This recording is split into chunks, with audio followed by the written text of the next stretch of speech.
Uncle Mud here at Bending Oak Farm in Youngstown, Ohio.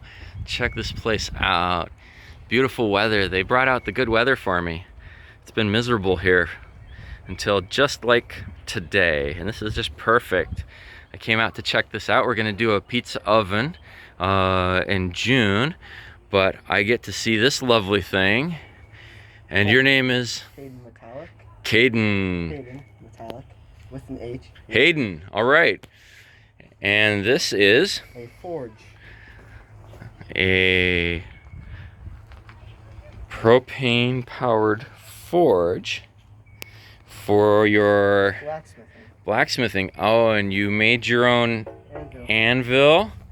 I love how it's bolted right on there. That's not going anywhere. What this on top there? This is a forklift. Someone cut off a forklift. Forklift time? Yep. Yeah. On an I-beam. On an I-beam. On a log. Yeah, on a log. It's as simple as you can get.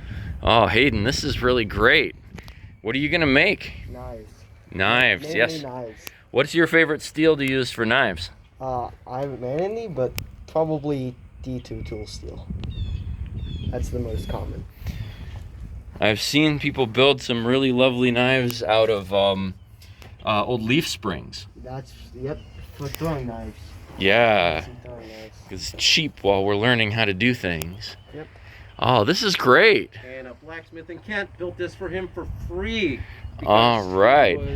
He was desperate for a... No, he saw that you wanted to learn, so... You know, that is the magical thing sometimes, is to be a person who's eager to learn. So it's the ceramic wool inside. Kind of wool with green concrete. With the refractory cement there. And that'll save you a lot of propane too, having that be insulated in there. You might want to grab an insulated brick or two as put one in the back and one on the front. Keep your hole as small as you can. Well, this will be great. Congratulations. I look forward to seeing